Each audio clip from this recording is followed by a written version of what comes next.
Go to the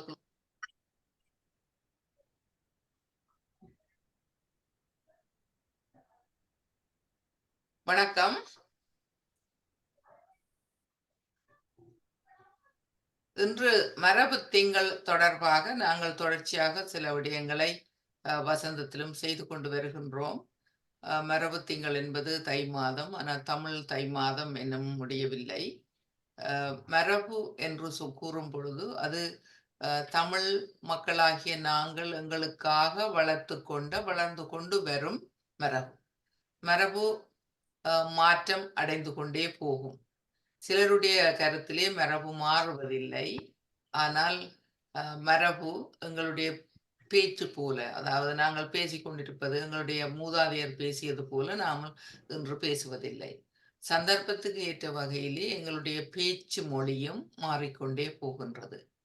கனடாவிலே எங்களுக்கு தெரியும் சில மொழி எங்களுடைய வழக்கிலே கனடாவுக்கண்டே வந்து விட்டது.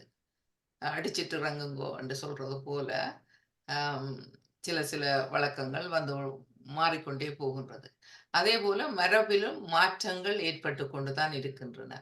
ஆனால் அடிப்படை மாற்றங்கள் ஏற்படாமல் பாதுகாப்பது எங்களுடைய தமிழர்களுடைய கடமை. மரபு என்று கூறும் பொழுது எங்களுடைய மொழி மாத்திரமல்ல, எங்களுடைய சூழலிலே நாங்கள் பாவிக்கும் கருவிகள், எங்களுடைய குணாதிசயங்கள், நாங்கள் எவ்வாறு வளர்க்கப்பட்டிருக்கின்றோம், எங்களுடைய நம்பிக்கைகள், ஐதீகங்கள் போன்ற பலவற்றை நாங்கள் இந்த மரபுகளுக்குள் அடக்கலாம். இந்த மரபுகள் பாதுகாக்கப்பட வேண்டியதற்கான நடவடிக்கைகள் பல ஆங்காங்கே நடந்து கொண்டிருந்தாலும் எங்களுடைய மரபுகள் அழிந்து கொண்டு போவதை, அதாவது எங்களுடைய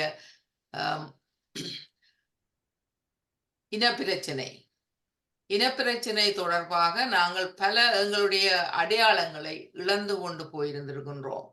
உதாரணமாக யாழ்ப்பாண நூல் நிலையம், அந்த நூல் நிலையம் எரிக்கப்பட்டதனாலே எங்களுடைய இருந்த பழைய சொத்துக்கள் எல்லாம் அழிந்து விட்டன. அதிலே எங்களுடைய மரபுகளை பற்றிய அறிவுகள் பாதுகாக்கப்பட முடியாத பலவற்றை நாங்கள் இழந்திருக்கின்றோம். இன்றும் எங்களுடைய நாட்டிலே நாங்கள் மரபு என்று கூறிக்கொண்டு வந்ததை மறுத்து புதிய மரபுகளை அவர்கள் புதிய விடயங்களை ஏற்படுத்தி அங்கு அந்த மரபுகளை சிதைக்கவும் முனைவதை நாங்கள் பார்த்து கொண்டிருக்கோம். புற்றீசல் போல சில இடங்களிலே கொண்டு வந்து சிலைகளை வைத்து அந்த பாரம்பரிய வழக்கமாக இருந்த அந்த நிலைமையை மாற்றி அமைத்து இது வேறு ஒரு மரபுக்குரிய ஒரு இடம் அல்ல நாடு என்ற நிலையை ஏற்படுத்துவதற்காகவும் சில நடவடிக்கைகள் தொடர்வதை நாங்கள் பார்த்து கொண்டிருக்கின்றோம். எங்களுடைய மரபு என்ன, அந்த மரபை நாங்கள் எவ்வாறு பாதுகாக்க வேண்டும் என்பது பற்றிய விடயங்கள் நாங்கள் தொடர்ச்சியாக ஆலோசிக்க வேண்டும், சிந்திக்க வேண்டும். அதனை இன்று நாங்கள் ஓரளவு அதை பற்றி பேசுவதற்கு நாங்கள் முனைகின்றோம். இதிலே மிகவும் பாண்டித்யம் வாய்ந்த, அதாவது மரபு பேணுவதிலே மிக முக்கியமாக ஆளுமையையும் கொண்டிருக்கும் டாக்டர் போல் ஜோசப் அவருடைய ஆளுமை பல்வேறு விடயங்களில் இருக்கின்றன.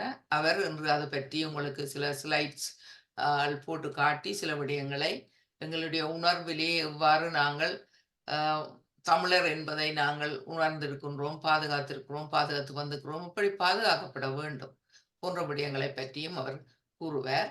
அதற்கு முன்பாக எங்களுக்கு ஒரு பெண்மணி, அதாவது வசந்தத்திலே எத்தனையோ வருடங்களாக வசந்தத்தை வளர்ப்பதிலே மிகவும் அக்கறையுடைய ஒரு பெண்மணி நாகேஸ்வரி சுகுநாதன் அவர் வந்திருக்கின்றார். நாங்கள் பல அறிஞர்களை நாங்கள் ஒரு எங்களுடைய மரபிலே அவர்களை தொடர்ச்சியாக பேணி வந்திருக்கின்றோம். அவர்கள் எத்தனையோ ஆண்டுகளாக எத்தனையோ வருடங்களாக வாழ்ந்தவர்கள் என்ற அந்த காரணத்தினாலே இந்த ஔவை பிராட்டி, அவை பற்றிய கதைகள் பல உண்டு. ஔவை என்ற அந்த சொல்லு இன்றைக்கும் எத்தனையோ பேர் ஔவை என்ற பெயரை வைத்திருக்கிறார்கள். இங்கு வேண்டிய ஒரு மகளுக்கு பேர் ஔவை. அந்த ஔவை என்பது எங்களுடைய மரபிலே ஒரு பெண்மணி மக்களை எவ்வாறு வழிநடத்தி கொண்டு வந்திருக்கின்றார் என்பதை காட்டும் ஒரு மரபாக இருப்பதை நாங்கள் அவதானிக்கலாம். ஔவை என்பது ஒரு ஔவை அல்ல. பல்வேறு காலகட்டத்திலே பல்வேறு ஔவைகள் வாழ்ந்திருக்கிறார்கள். அதனை ஆராய்ச்சியாளர்கள் அறிந்திருக்கிறார்கள். அதை பற்றிய கட்டுரைகள் எல்லாம் எழுதியிருக்கிறார்கள். அப்ப எங்களுடைய காலகட்டத்திலும் ஒரு ஔவை பிராட்டி போல எங்களுக்கு நாகேஸ்வரி அம்மா சில பாடல்களை உங்களுக்கு அறிமுகப்படுத்துறதுக்கு வந்திருக்கிறார். அவர் வசந்தத்தினுடைய ஒரு ஆணித்தரமான ஒரு பெண்மணி. அங்கு எப்பொழுதும் நிகழ்ச்சிக்கு வருவார். பல நிகழ்ச்சிகளிலே நாடகங்கள் போன்ற பலவற்றிலும் பங்கு பெற்றுபவர். அத்துடன் அறுசுவையுடைய உணவுகளை மிக அழகாக தயாரிக்கக்கூடிய ஒரு பெண்மணி. பல இடங்களுக்கு அவர் இலவசமாக பல உணவுகளை வழங்குவதை கூட நாங்கள் பார்த்திருக்கிறோம். எங்களுக்கு வசந்தத்துக்கு மட்டுமல்ல, பல்வேறு இடங்களுக்கும் அவர் செய்வதை பார்த்துக்கிறோம். மிக அன்பான, மிக பணிவான, தன்னுடைய குடும்பத்துடன் பேர பிள்ளைகள் எல்லோரும் மதிக்கக்கூடிய ஒரு குடும்பத்துடன் இணைந்து வாழும் ஒரு பெண்மணி. அவரை இன்று நாங்கள் ஔவை பிராட்டி பற்றிய ஒரு சில விடயங்களை கூறி அவருடைய 2 பாடல்களை அவர் ஔவை பிராட்டியினுடைய பாடல்களை பாட இருக்கின்றார். அம்மா வணக்கம், வாருங்கள்.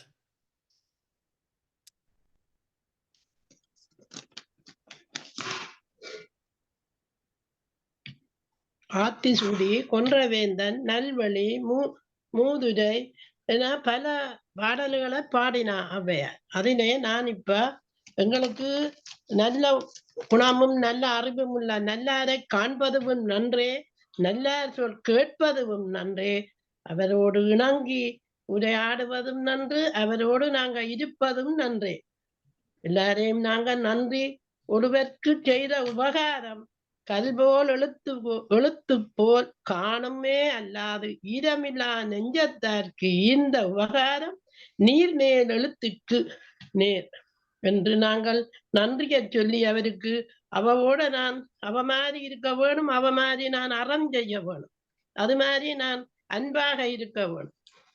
அந்த மன இதுலதான் நான் ஔவையார ஆசைப்பட்டது. எல்லாருக்கும் அறம் செய்து அன்பு செய்து எல்லாரோடும் இன்பமாக புழங்கி பொய் செய்ய பொல்லாம கொல்லாம எல்லாத்தையும் விட்டு ஒளிந்து நல்லதையே செய்து நன்றியே நடக்க வேண்டும்.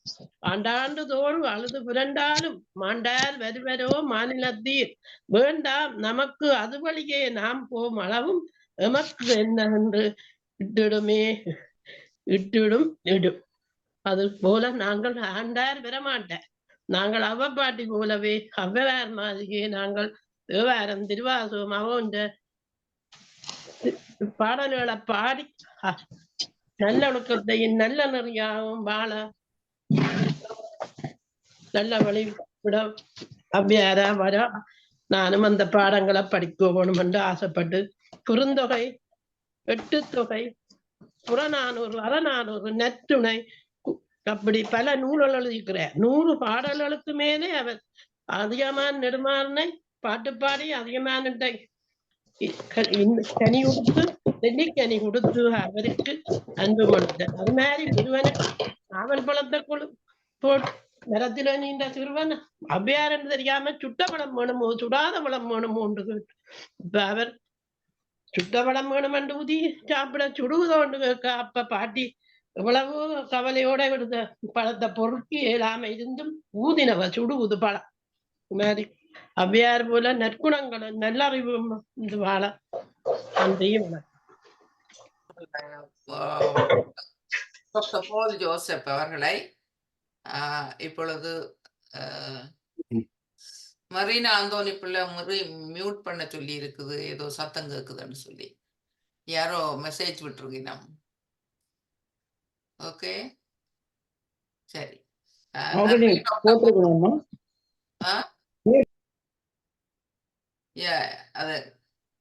Okay, muted. அவ மியூட்டட். இப்போ டாக்டர் போல் ஜோசப் பற்றி நான் ஒன்றும் சொல்ல தேவையில்லை. அவர் எங்களுக்கு எத்தனையோ தடவை வந்து செய்து இருக்கின்றார். அதை விட அவர் கீதவாணி வானொலியிலே உங்கள் எல்லோருடனும் தொடர்பு கொள்ளும் ஒரு டாக்டர்.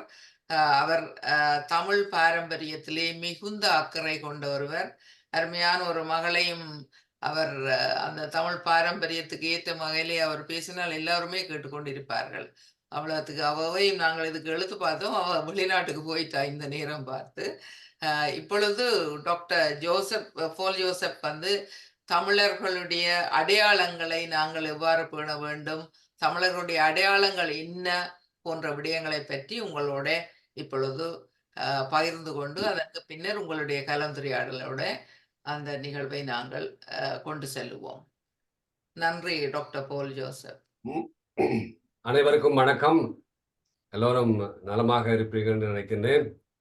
அதாவது சந்தர்ப்பங்கள் அவ்வப்போது இந்த மாதிரி தான் வரும். ஏன்னா என்னுடைய ஆக்சுவலா முனைவர் பார்வதி கந்தசாமி அவர்கள் என்னுடைய மகளை தான் இது. உங்களோட பேச்சு கேட்குது இல்லை டாக்டர்? இப்ப கேட்கிறா? வணக்கம், அனைவருக்கும் வணக்கம். இந்த நிகழ்விலே கலந்து கொண்டிருக்கிற எல்லோரும் நலமாக இருப்பீர்கள் என்று நினைக்கின்றேன். அந்த வகையிலே சில சந்தர்ப்பங்கள் கிடைப்பது இதே போலத்தான். அதாவது முனைவர் பார்வதி கந்தசாமி அவர்கள் சொன்னார்கள், என்னுடைய மகளைத்தான் இந்த மரபு தொடர்பாக கூப்பிட்டு பேச வேண்டும் என்று. அவ வெளியூர் சென்றதுனால எனக்கு அந்த வாய்ப்பு கிடைத்தது. இது தொடர்பான அடிப்படையிலே இந்தியாவில் இருக்கும்போது அதிகமாக இந்த மருத்துவம் அது தொடர்பான விடயங்களிலே அதிகமாக ஈடுபட்டு கொண்டிருந்த ஒரு காரணம். அதனால இந்த தமிழ் இலக்கியம் பக்கம் பெருசாக நாட்டமில்லை. இங்கே கனடாவுக்கு புலம்பெயர்ந்து வந்த பிறகுதான் பேராசிரியர் பாலசுந்தரம், சிவபாலு மாஸ்டர், இங்கே கந்தவரம் ஐயா போன்றவர்கள்லாம் மிக தமிழ் பணியை செய்வதை பார்த்து அதில் இன்னும் கொஞ்சம் நாங்கள் ஈடுபடலாமோ, இவ்வளோ நாளும் வேஸ்ட் பண்ணிட்டோமோ அப்படி என்று சில ஆண்டுகளுக்கு முன்னாடி தோன்றியது. இப்போ அங்கே இருக்கும்போது கொஞ்சம் தமிழகத்தில் இருக்கும்போது அது தொடர்பாக பெரியவர்கள் மூத்தவர்களோடு தொடர்பில் இருந்ததுனாலும் அது ஒரு காரணம் தான். என்றாலும் அந்த தீவிரத்தன்மை அப்படிங்கிறது அது பல்வேறு அரசியல் காரணங்கள் உங்களுக்கு தெரியும் தானே. இப்படி அந்த வகையில் கனடாவுக்கு புலம்பெயர்ந்து வந்த பிறகு அதில் அதிகமான ஒரு ஈடுபாடு காட்டுவதற்கு இங்கே இருக்கிற எங்களுடைய மூத்த தலைமுறையினர், எங்களுக்கு முதல் தலைமுறை வந்து ஒரு வழிகாட்டுதலாக இருந்திருக்கிறார்கள். அவர்களுக்கெல்லாம் நாங்கள் நன்றியை தெரிவித்துக் கொண்டு, ஒரு சான்றோர் இருக்கிற அவையிலே ஏதோ எனக்கு தெரிந்த சில விடயங்களை பற்றி, நான் அறிந்த சில விடயங்களை பற்றி கொஞ்சம் உங்களோடு பகிர்ந்து கொள்ளலாம். சில வேளை இது விவாதத்துக்குரிய விடயங்களும் இதிலே வரலாம். அது விவாதத்துக்குரியது என்ற கருத்தை முதலில் தெரிவித்துக் கொண்டு, இந்த அடையாளம் அப்படிங்கிறது மரபும் அடையாளமும் அப்படிங்கிற தலைப்பு இப்பொழுது நாங்கள் ஸ்கிரீன் ஷேர் பண்ணலாம். என்னுடைய ஸ்கிரீன் தெரியுதா உங்களுக்கு? தெரியுது. ஆமா, ஃபுல்லா தெரியுதுன்னு நினைக்கிறேன். ஓகே. மரபும் எங்கள் அடையாளமும் அப்படிங்கிற விஷயம். இந்த அடையாளம் அப்படிங்கிறது ஏதோ இன்றைக்கு நேற்று வந்த விஷயம் அல்ல. எங்கேயோ இது இதனுடைய தொடக்கம் கொஞ்சம் விஞ்ஞான ரீதியாக இதனுடைய பின்புலத்திலே போய்தான் பார்க்க வேண்டும். இது ஏதோ இதுக்கு சம்பந்தமில்லாத விடயங்களா அப்படின்னு நீங்க நினைக்கக்கூடாது. பொதுவாக இறைவன் உலகத்தை, கடவுள் உலகத்தை படைத்தார் அப்படிங்கிற ஒரு தியரி இருக்கிறது. ஆனால் விஞ்ஞானத்திலே இது பிக் பேங் தியரி அப்படிங்கிற இன்னொரு தியரியை பொதுவாக எல்லோரும் ஏற்றுக்கொள்கிறோம். அதாவது ஒரிஜின் ஆஃப் த யூனிவர்ஸ் அப்படிங்கிறது, இந்த பிரபஞ்சம் எப்படி உருவானது அப்படிங்கிற தியரி விஞ்ஞான ரீதியாக எப்படிங்கிறது எல்லோருக்கும் தெரியும். ஆனால் அதனுடைய அடிப்படையில போய் பார்க்கிற பொழுது அண்மை காலமாக இது இந்த தியரியிலேயே ஒரு பெரிய பிரபஞ்சமே எத்தனை இருக்குது, எங்களுக்கு தெரிஞ்ச ஒரு பிரபஞ்சம் தான். இப்போ வந்து மல்டி யூனிவர்ஸ் அப்படிங்கிறது, இன்னும் நிறைய பிரபஞ்சங்கள் இருக்கலாம் அப்படிங்கிறதெல்லாம் கூட அண்மை காலமாக பேசப்படுகிற விஞ்ஞானிகளால் சொல்லப்படுகிற விஷயம். இந்த பிக் பேங் தியரி அப்படி இப்போ நாங்கள் இருக்கிற ஒரு யூனிவர்ஸுக்குள்ள பார்த்தோம்னால் இந்த இது எப்படி உருவாச்சு அப்படிங்கிறது ஒரு செகண்ட் எத்தனையோ ஒரு மில்லி செகண்ட் அளவுக்கு தான் வந்து இந்த வெடிப்பு ஏற்பட்டிருக்கு. இந்த இன்ஃப்ளேஷன் அப்படிங்கிற இந்த பிக் பேங் அப்படிங்கிற இது அதுக்கு பிறகு இந்த எலக்ட்ரான், நியூட்ரான், புரோட்டான் இதெல்லாம் உருவானது. இதெல்லாம் உங்களுக்கு ஓரளவுக்கு தெரியும். அதுக்கு பிறகு பல கிட்டத்தட்ட இந்த மொத்த நிகழ்வே வந்து நடக்கிறது 3 மினிட்ஸ் தானே நடந்திருக்குது. ஒரு இந்த இந்த இயக்கம் வந்து இந்த சுற்றோட்டம், இந்த சுற்று வந்து இந்த எனர்ஜி சுற்று வந்து அது உருவாகி அது ஒரு அணுவா மாறுறதுக்கு, ஒரு அட்டமா மாறுறதுக்கு வந்து கிட்டத்தட்ட எடுத்தது 3 மினிட்ஸ் தான். ஸோ இந்த அது படைப்பினுடைய ஒரு முக்கியமான விஷயம். கிட்டத்தட்ட அதுக்கு பிறகு இந்த எலக்ட்ரான், நியூட்ரான், புரோட்டான் இதெல்லாம் கம்பைன் ஆகி ஒரு ஒரு மூலக்கூறு வர்றதுக்கு கிட்டத்தட்ட ஆ 3,00,000 ஆண்டுகள் எடுத்தது. அதுக்கு பிறகு 1 பில்லியன் ஆண்டுகளுக்கு பிறகுதான் ஆ இந்த ஆ என்ன சொல்றது? இந்த மூலக்கூறுகள் எல்லாம் சேர்ந்து ஒரு ஒரு ஒரு கேலக்ஸி மாதிரி அல்லது ஒரு என்ன சொல்றது? ஒரு சின்ன கிளஸ்டர் மாதிரி ஃபார்ம் ஆச்சு. அதுக்கு பிறகு 15 மில்லியன் ஆண்டுகளுக்கு பிறகுதான் ஒவ்வொன்றா எத்தனையோ மாற்றங்கள். அப்பவும் -270 டிகிரில இந்த பிரபஞ்சத்தினுடைய இதெல்லாம் இருந்திருக்குது. அப்படியே கொஞ்சம் கொஞ்சமா வந்து தான் இப்ப இப்படி இந்த இது பிரபஞ்சத்தினுடைய ஒரு பகுதி இது. இந்த கேலக்ஸி அப்படிங்கிறது பிரபஞ்சத்தினுடைய ஒரு பார்ட். அதாவது பால் வீதின்னு சொல்றோம். இதே மாதிரி எண்ணிலடங்காத அன்கவுண்டபிள் கேலக்ஸிஸ் சேர்ந்தது தான் ஒரு ஒரு பிரபஞ்சம். இப்ப இந்த கேலக்ஸிக்கு உள்ள போய் பார்த்தோம்னா, நாங்கள் எங்க இருக்கிறோம் அப்படின்னா, நாங்கள் மட்டும் இல்லை. எங்களுடைய சூரிய குடும்பம் இங்க தான் இருக்குது. இதுக்குள்ள நான் இந்த யூ ஆர் ஹியர் அப்படின்னு போறது, இது ஒரு சூரிய குடும்பம். இது முழுக்க கேலக்ஸி. அப்ப இந்த சூரிய குடும்பம் அப்படிங்கிறது ரைட் அதுக்குள்ள. இப்ப நாங்கள் இங்கே இந்த கேலக்ஸியில இந்த மில்கி வேல கேலக்ஸியில நாங்கள் இங்கே இருக்கிறோம். சன்னும் அதை சுத்தி சூரியனை சுத்தி இருக்கிற 8, 9 கிரகங்களும். இதுக்குள்ள இப்படி வந்து நாங்கள் இங்க வந்துட்டோம். எங்க பூமி. இந்த பூமி இந்த சூரிய குடும்பத்தில இருக்கிற பூமி. இதே மாதிரி எண்ணிலடங்காத பூமிகள் இருக்கிறது. அதுல எல்லாம் உயிரினங்கள் வாழுதா இல்லையா அப்படிங்கிறது பொதுவா விஞ்ஞானிகளுடைய கருத்து என்ன அப்படின்னா, மற்ற இடங்கள்ல அது உயிரினங்கள் வாழ்கிறது, வாழலாம் அப்படிங்கிறதெல்லாம் ஒரு தியரி இருக்குது. இப்ப இதுக்குள்ள இதே நீங்க உயிரினங்கள் வாழ துவங்குச்சு அப்படின்னா, இது தட்பவெப்பம் அந்த மாதிரியான நிலை இருந்ததுனால வாழ துவங்குச்சு. இது எங்களுடைய சோலார் சிஸ்டம். இதுக்குள்ள வந்து இப்படி வந்து மனிதன் உருவானது. அதுக்கு முதல் உங்களுக்கு தெரியும் மனிதனுடைய தோற்றம் அப்படிங்கிறது எவல்யூஷன் தியரியில முதல் வந்து ஒரு சாதாரண புரதமாக இருந்து இந்த புரதங்கள் ஒன்று சேர்ந்து அதுவும் நீர் வந்த பிறகு நீருக்கு அடியில புரதங்கள் எல்லாம் ஒன்று சேர்ந்து இந்த புரதங்கள் ஒரு குரூப்பா ஃபார்ம் ஆகி அப்புறம் அது ஒரு முதல் உயிரினங்களாக வந்திருக்கலாம். அதுல இருந்து பாக்டீரியாக்கள், வைரஸ் அப்புறம் பாக்டீரியாக்கள் இப்படி வந்து அதுல ஒரு இனம் தனியாக பிரிந்து சென்று அது தாவர இனமாக சென்றது. அதான் கிளாமிடோமோனாஸ் நீங்க படிச்சிருப்பீங்க. அதுதான் வந்து தன்னுடைய உணவை தானே தயாரித்துக் கொள்கிற ஒரு உயிரினமாக அந்த குறிப்பிட்ட இனம். அதுல இருந்து அந்த கிளாமிடோமோனாஸ்ல இருந்து வந்ததுதான் இன்றைய தாவரங்கள். அது தன்னுடைய உணவை தானே தயாரிக்குது. வேற எந்த உயிரினமும் தன்னுடைய உணவை தானே தயாரிக்கிற சக்தி அந்த உயிரினங்களுக்கு இல்லை. ஏதோ ஒரு உயிரினத்தை நம்பித்தான் இருக்க வேண்டும். பிறகு அப்படியே கொஞ்சம் கொஞ்சமாக வளர்ந்து அப்புறம் கடல்வாழ் உயிரினங்கள், பிறகு கடல்வாழ் உயிரினங்களுக்குள்ள இருந்து வெளியில வந்து பிறகு கடல்லையும் நிலத்திலையும் வாழுகிற உயிரினங்கள், பிறகு கொஞ்சம் கால் முளைச்சுது, அப்படியே நடக்குது, அப்படியே ரெப்டைல்ஸா மாறுது, அப்படியே ரெப்டைல்ஸா மாறி அதுக்கு பிறகு கொஞ்சம் கொஞ்சமாக வளர்ச்சி அடைந்து கொஞ்சம் எழும்பி நிற்கிறான். இந்த எழும்பி நிற்கிற மனிதன் ஹோமோ எரெக்டஸ் அப்படின்னு சொல்லக்கூடிய, அதாவது இந்த மனித குரங்குல இருந்து அடுத்த லெவலுக்கு வந்து சிம்பான்சி, அப்புறம் பெபூன்ஸ், அப்புறம் இப்படியாக வந்து அப்புறம் ஹோமோ எரெக்டஸ் அப்படிங்கிற ஒரு சிம்பான்சில இருந்து ஹோமோ எரெக்டஸ் என்று மனிதன் ஒரு மனிதனை போல ஒரு அமைப்பு வர்றதுக்கே பல மில்லியன் ஆண்டுகள் எடுத்தது. அதுல இந்த ஹோமோ எரெக்டஸ் அப்படிங்கிற மனித இனம் பல இடங்கள்ல வாழ்ந்திருக்குது. அதாவது அதுக்கான ஆதாரங்கள் வந்து தமிழகத்தில எல்லாம் இருக்குது. கிட்டத்தட்ட 1.5 லட்சம் 2 லட்சம் ஆண்டுகளுக்கு முதலே இந்த கூடியம் குகைகள் போன்ற இடங்களிலும் பல இடங்களிலும் வந்து இந்த ஹோமோ எரெக்டஸ் என்று சொல்லக்கூடிய மனித குழுமம் வாழ்ந்ததாக வரலாறுகள்லாம் இருக்குது. ஆப்பிரிக்க நாடுகளிலேயும் அது மாதிரி அங்கிருந்து அவர்கள் புலம்பெயர்ந்து இடம்பெயர்ந்து வந்திருக்கலாம் அப்படிங்கிறதெல்லாம் ஒரு பல தியரி இருக்குது.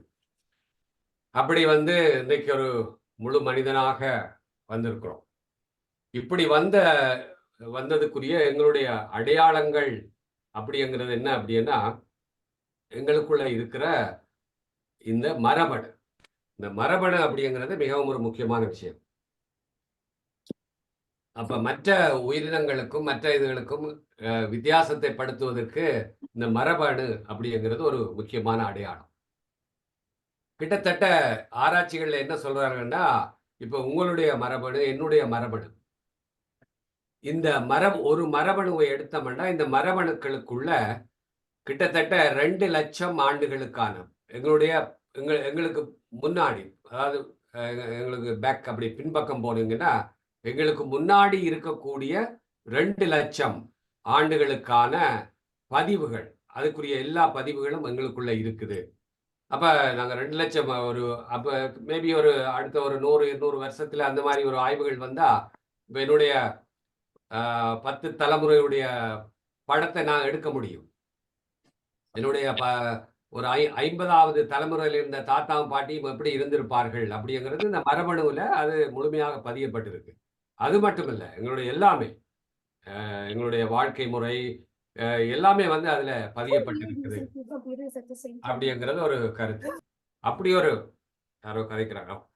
இந்த அடையாளம் வந்து அப்படிங்கிறது ஒரு தனித்துவமான நீங்கள் ஏன் தனித்துவமாக இருக்கிறீர்கள் என்பதுக்கு இந்த அடையாளம் அப்படிங்கிறது ஒரு முக்கியம்.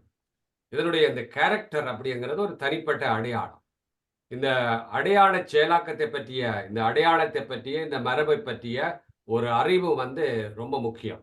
அதாவது மக்கள் தங்கள் அடையாளத்தை வந்து எவ்வாறு தெரிந்து கொள்வது, எவ்வாறு அதை செயல்படுத்துவது அப்படிங்கிறது முக்கியம். அதுல சமூக மற்றும் இந்த கலாச்சார அடையாளங்கள் அப்படிங்கிறது ஒரு முக்கியமான லேபிள், எங்களுக்குள்ள இருக்கக்கூடிய ஒரு முக்கியமான லேபிள். இப்ப என்னவா இருந்தாலும் அடையாளம் 4 கால் இருக்கிறதுனால இப்ப இந்த சொல்லுது, all cats have 4 legs. I have 4 legs. Therefore I am a cat அப்படின்னு சொல்ல முடியாது ஒரு நாய். அப்ப அடையாளம் அப்படிங்கிறது அது அல்ல. எங்களுக்குள்ள உங்களுக்கு தெரியும், ஒவ்வொருவருக்கும் மருத்துவத்துல வந்து இந்த ஃபிங்கர் பிரிண்ட் அப்படிங்கிறது, இந்த ஃபிங்கர் பிரிண்ட் மாதிரி உலகத்துல இது முதலும் இல்லை, இனிமேலும் பிறக்காது. அதான் இந்த விஞ்ஞானத்தினுடைய அடிப்படை. அதுதான், முதலும் இருந்திருக்காது, இனிமேலும் இனிமேலும் பிறக்க முடியாது. ஸோ என்னுடைய ஃபிங்கர் பிரிண்ட், என்னுடைய அடையாளம், என்னுடைய தனித்தன்மைங்கிறது தனித்தன்மை தான்.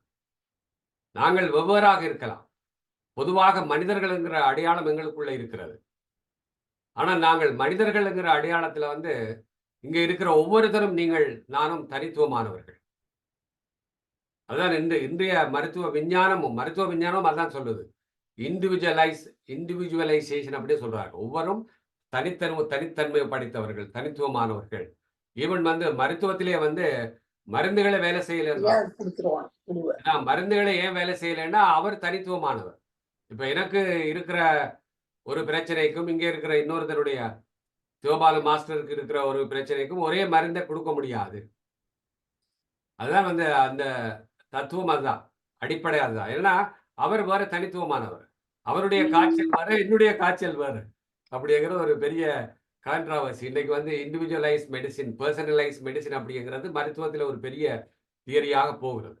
சைக்காலஜிஸ்ட் என்ன சொல்றாங்கன்னா, இந்த அடையாளம், இந்த ஐடென்டிட்டி, இந்த மரபை பர்சனல் ஐடென்டிட்டி, ஒவ்வொருத்தருக்கும் தனித்தன்மை இருக்கிறது. சோசியாலஜிஸ்ட் என்ன சொல்றாங்கன்னா, சோசியல் ஐடென்டிட்டி, சமூக அடையாளம். அப்ப இதுக்கும் இந்த மரபுக்குமான தொடர்புகள். இப்படி அடுத்தது கலாச்சார அடையாளங்கள் அப்படிங்கிறது. ஸோ அப்ப இதுல இந்த கல்ச்சரல் ஹெரிட்டேஜ் இதைத்தான் நாங்கள் வந்து இப்பொழுது கொண்டாடி கொண்டிருக்கிறோம். எங்களுடைய முக்கியமாக இந்த மந்த். நான் காட்டுற படங்கள் உங்களுக்கு தெரியுதா நினைக்கிறேன். தெரியுதா? தெரியுது. ஆமா, தெரியுது. அப்படியே கொஞ்சம் கொஞ்சமா இங்கேயோ இருந்து பிரபஞ்சத்துல இருந்து இப்ப இங்க வந்திருக்கிறோம். தமிழ் ஹெரிட்டேஜ் மந்த் அப்படிங்கிறது நான் நினைக்கிறேன் 2019ல யாரோ ஒருவர் இதை வந்து இது டிடிஎஸ்பி வெப்சைட்ல இருந்து இதை எடுத்தேன். நல்லா பார்த்தா கொஞ்சம் அழகா இருக்கிறதுக்காக. அதாவது இந்த டிடிஎஸ்பியுடைய வெப்சைட்ல இந்த இந்த இந்த பக்கம் இடது பக்கம் இந்த கனடா பிளாக்கோட இருக்கிற இது அப்ப நினைவேந்தல், மீண்டெழுதல், அங்கீகரித்தல், இப்படியாக இதனுடைய முக்கியமான தமிழ் ஹெரிட்டேஜ் மந்த்.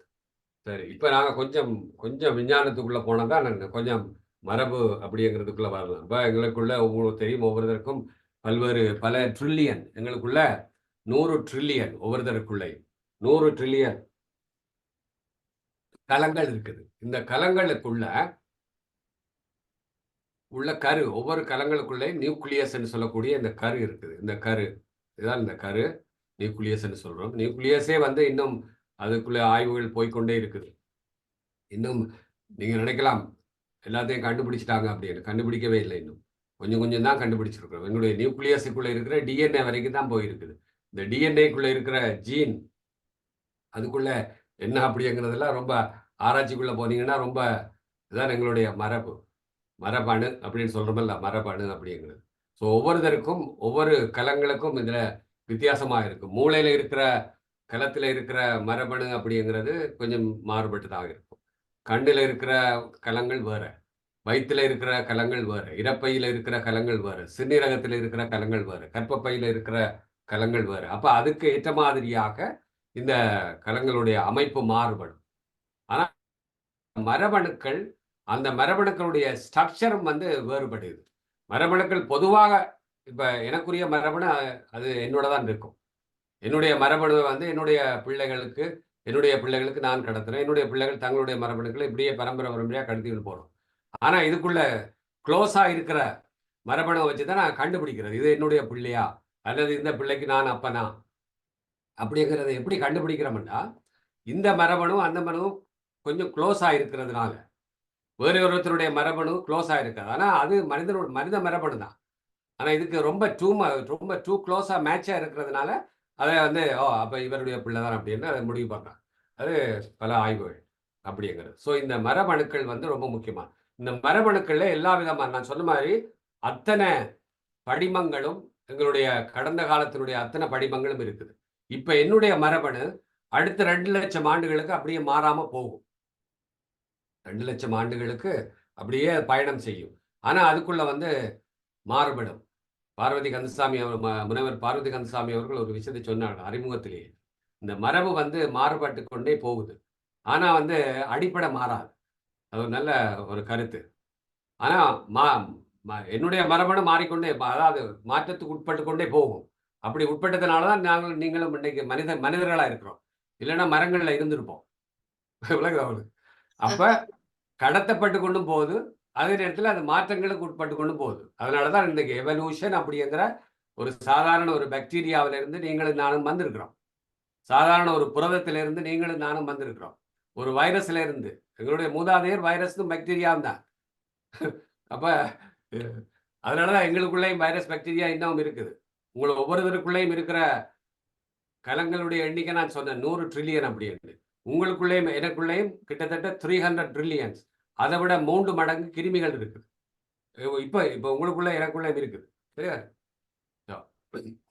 சரி, இப்படி இந்த மரபணுக்களுடைய தொடர்ச்சியாக அப்படியே பார்த்து கொண்டு போனீங்கன்னா இதுக்குள்ள எல்லா படிமங்களும், உதாரணத்துக்கு இப்படி சொல்லலாம். இப்ப இந்த இதுல பாருங்க, இந்த கோடு, இந்த புக்ல ஒவ்வொரு பார் கோடு மாதிரி இருக்கும். இதுல தெரியுது உங்களுக்கு, இந்த புத்தகத்துல இருக்கு. இந்த பார் கோடுன்னா என்ன அப்படிங்கிறது, இது மரபணு மாதிரி கிட்டத்தட்ட. இதுக்குள்ள எல்லா தகவலும் நாங்கள் கடைக்கு போனா அவன் ஸ்கேன் பண்றாங்க. சரி, ஸ்கேன் பண்ணா விலை மட்டும்தான் வருது. ஆனா உண்மையில அது விலை மட்டுமல்ல. அதுக்குள்ள இந்த புத்தகம் இந்த புத்தகத்தினுடைய உரிமையாளர் யாரு, இந்த புத்தகம் எத்தனை ஆண்டுகளுக்கு முன்னாடி அடிக்கப்பட்டது, இந்த புத்தகத்துல என்னென்ன விஷயங்கள், அந்த பார்கோட் பண்ணி நீங்க புத்தகத்தையே ரீட் பண்ணலாம். அவ்வளவு விஷயங்கள் அதுக்குள்ள இருக்குது. இந்த புத்தகத்தினுடைய எந்த பிரிண்ட்ல இந்த புத்தகம் அடிச்சாங்க, எந்த பிரஸ்ல அடிச்சாங்க, இது யார், அதனுடைய உரிமையாளர்கள் யார், எழுத்தாளர்கள் யார், அவருடைய ஸ்டோரி என்ன, அவருடைய பேக்ரவுண்ட் என்ன, இதை எழுதியவருடைய பேக்ரவுண்ட் என்ன, அத்தனை விஷயம் அந்த பார்கோடுக்குள்ள இருக்குது. அதே மாதிரி தான் எங்களுடைய மரபணுக்களுக்கும் அவ்வளவு விஷயங்கள். ஸோ இப்போ ஹெரிட்டேஜ், மரபு அப்படிங்கிறத நான் இன்னும் கொஞ்சம் ஆழமா போய் பார்க்குற பொழுது, right, the heritage can refer to practices or the characteristic that are passed down through the years from one generation to another generation. Right? It's goes on. போய்க்கொண்டே இருக்குது தொடர்ச்சியாக ஒரு இதுல இருந்து வர்ற விஷயங்கள். எட்டிமாலஜி, அதாவது இந்த இந்த சொல் உருவாக்கத்தினுடைய இதை பார்த்தீங்கன்னா, இந்த ஹெரிட்டேஜ் அப்படிங்கிற சொல் உருவாக்கம் வந்து இது பொதுவாக எங்களுடைய மருத்துவ சம்பந்தப்பட்ட சொற்கள் எல்லாமே லத்தீன், கிரீக் அப்படியான சொற்கள்ல இருந்து அதிகமா வரும். கூடுதலாக மருத்துவ சொற்கள், விஞ்ஞான சொற்கள் எல்லாமே. ஆனா இது வந்து பிரெஞ்சு அதுல இருந்து தான் வந்திருக்குது. லத்தீன் அதனுடைய பிரெஞ்சு அப்படிங்கிறதும் ஒரு லத்தீனுடைய இன்னொரு வேர்ஷன், கிரீக் லத்தீனுடைய ஒரு வேர்ஷனாகத்தான் இருக்குது. அப்ப அதுல அடிப்படையில பார்க்கும்போது the condition R the state transmitted from ancestors, எங்களுடைய மூதாதையர்களிலிருந்து வரக்கூடிய ஒரு விதமான அமைப்பு அப்படிங்கிறது. இந்த ஹெரிட்டேஜ் அப்படிங்கிறது, இந்த மரபு அப்படிங்கிறது முக்கியமாக இன்போர்ன், இன்பிரீட், இன்னேட், கன்ஜெனிட்டல், பாரம்பரியமாக எங்களுடைய பிறப்போடு இருக்கிறது, எங்களுடைய உயிரோடு கலந்தது, எங்களுடைய உறவோடு கலந்த ஒரு விஷயம். அடுத்த முக்கியமா ஒரு விஷயம் போட்டிருக்காங்க, நாட் அக்வயர்ட் ஆஃப்டர் பர்த். பிறப்புக்கு பிறகு வர்ற விஷயங்கள் எதுவும் அது வந்து மரபணுக்களுக்குள்ள வராது. அப்ப நாங்கள் அங்க தாயினுடைய கர்ப்பத்துல உருவாகிற பொழுதே அந்த மரபணுக்களுக்குள்ளால வந்திருக்க வேண்டும். ரைட்? அதுதான் முக்கியமான விஷயம். அப்ப இது ஒரு பிறப்பு அங்க பிறப்போட வரக்கூடிய விஷயம். நான் பிறகு வந்து படித்தது, டாக்டர் ஆனது, முனைவர் பட்டம் வாங்கினது, இன்ஜினியர் ஆனது அல்லது லாயர் ஆனது, ஒவ்வொருத்தரும் அவருடைய தொழில்கள், அவர் செய்யக்கூடிய தொழில்கள் இதெல்லாம் வந்து பிறப்புக்கு பிறகு வரக்கூடிய விஷயங்கள். அப்ப இது ஒரு முக்கியமான நீங்க ரொம்ப ரொம்ப ரொம்ப ஆழமாக சிந்திக்கணும். வேணா பிறகு இதை பத்தி நாங்க டிஸ்கஸ் பண்ணுவோம். அப்ப மரபு அப்படிங்கிறது, ஹெரிட்டேஜ் அப்படிங்கிறது, எங்களுடைய அடையாளம்ங்கிறது வந்து அங்க பிறப்போடையே வந்து கொண்டிருக்கிறது, பிறப்போடையே வந்திருக்க வேண்டும். ரைட்? அப்ப அது மிக முக்கியமானது. அதுக்கு பிறகு வர்றதெல்லாம் அடிஷனல் தான். இன்னைக்கு என்ன சொல்கிறாருன்னா, இந்த எபிஜெனட்டிக், இந்த ஜீனுக்கு மேல எபிஜெனட்டிக் அப்படிங்கிற ஒரு விஷயம் வந்து இன்னைக்கு விஞ்ஞானத்துல, அதை பற்றி வேணா பார்வதி கந்தசாமி அவர்கள் ஒரு சந்தர்ப்பம் கொடுத்தா, அது மருத்துவ சம்பந்தப்பட்ட விஷயம், அது ஒரு நாளைக்கு பேசுவோம். எபிஜெனட்டிக் அப்படிங்கிறது என்ன விஷயம்னா, இப்போ எங்களுடைய விஷயங்கள், அதாவது இப்போ உதாரணமாக பேராசிரியர் பாலசுந்தரத்தை நாங்கள் இங்கே இருக்கிறாங்க உதாரணமா எடுக்கலாம். இப்ப அவர் வந்து அவருடைய மரபணுவில் இருக்கிறது தமிழ் பாரம்பரிய அந்த தமிழர் அப்படிங்கிற ஒரு அடையாள மரபணு. ஆனா அவர் வந்து இப்ப இந்த இவ்வளவு தமிழையும் கரைச்சு குடிச்சு இவ்வளவு தமிழ் துறையில ஆய்வுகள் பண்ணி இந்த இதுகள் எல்லாம் வந்து இவருடைய ஜீன்ல வந்து எபிஜெனட்டிக், அவருடைய மரபணுக்களுக்குள்ள மேலேயா அந்த புரதம் மேலே இருக்கிற மரபணுக்களுக்குள்ள மேலே இருக்கிற புரதங்கள்ல நாங்கள் என்ன செய்கிறோமோ, நாங்கள் என்னத்தை நினைக்கிறோமோ, நாங்கள் என்ன எங்களுடைய லைஃப் ஸ்டைல், எங்களுடைய வாழ்க்கை முறை, எங்களுடைய இதுகள் எல்லாமே வந்து அந்த எபிஜெனட்டிக்ல பதிதான். அப்ப அதையும் எடுத்து ஒரு காலத்துல வந்து எடுத்து பார்க்கலாம்.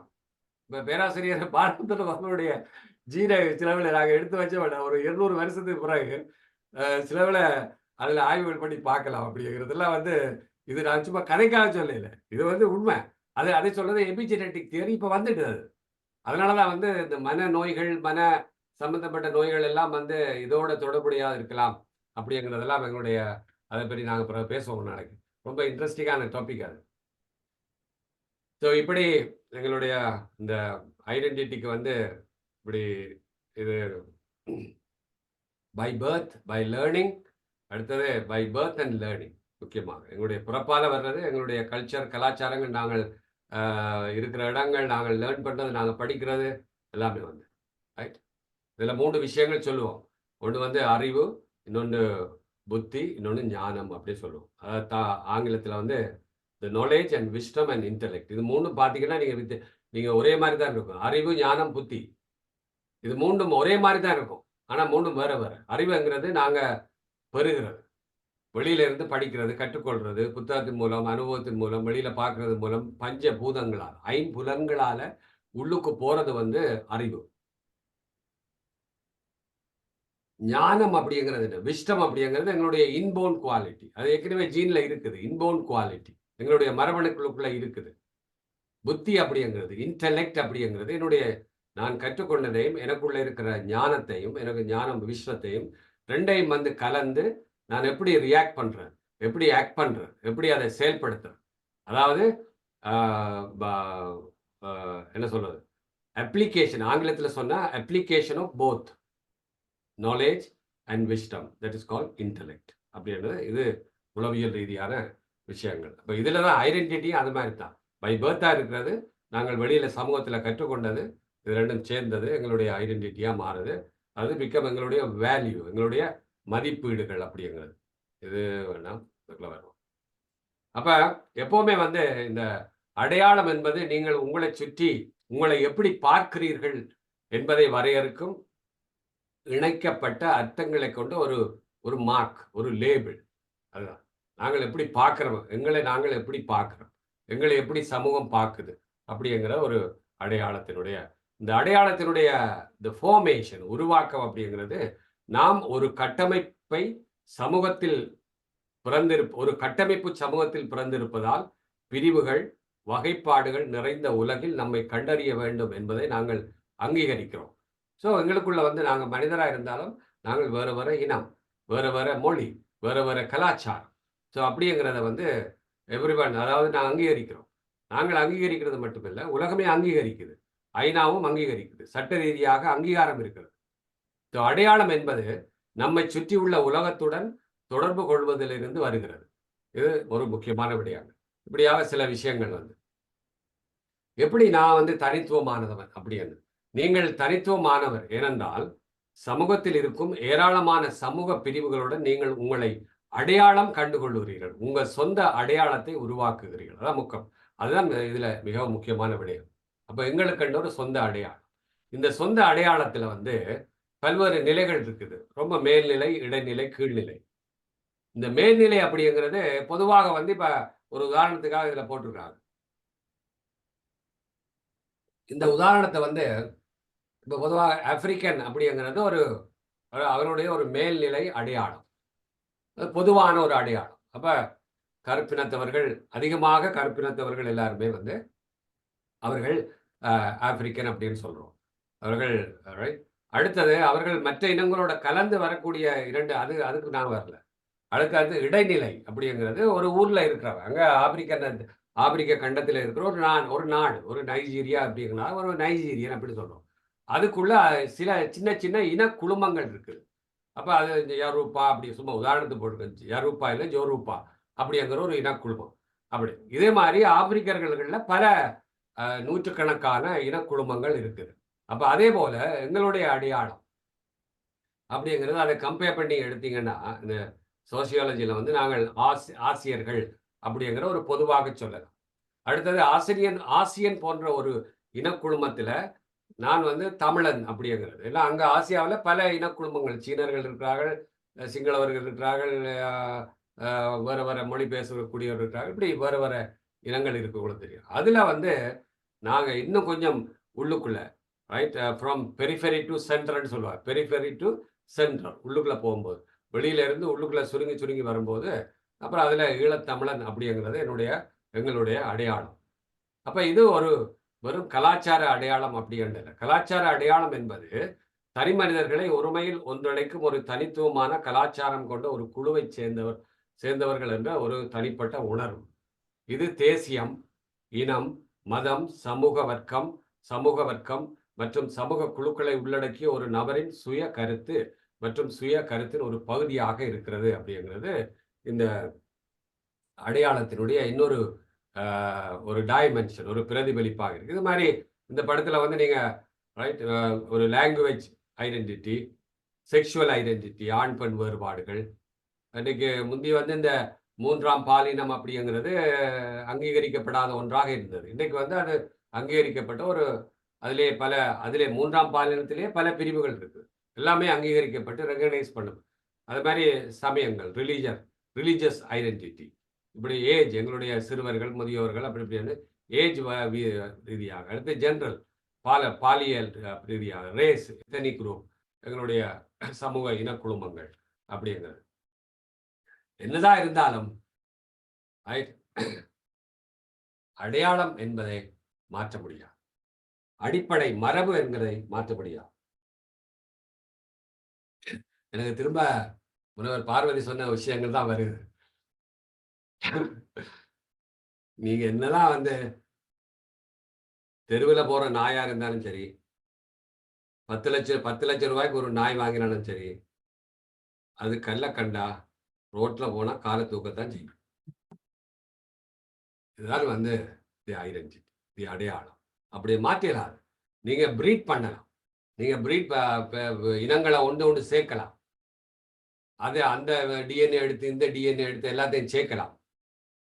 ஆனா எப்படி இருக்கிறான் நீங்க ரோட்ல பல தடவை பார்த்துருப்பீங்க. நான் இந்த வெளியே கேட்டாலே ஆச்சரியப்படுவீங்க.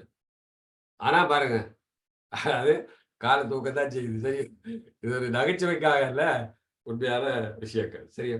அப்ப இதுல வந்து இது கொஞ்சம் முரண்பாடான விஷயங்கள். இப்ப திராவிட இனம் அப்படிங்கிறது, திராவிடம் அப்படிங்கிறது ஒரு அந்த சொல்லாடலே வந்து இது கொஞ்சம் விவாதத்துக்குரியது.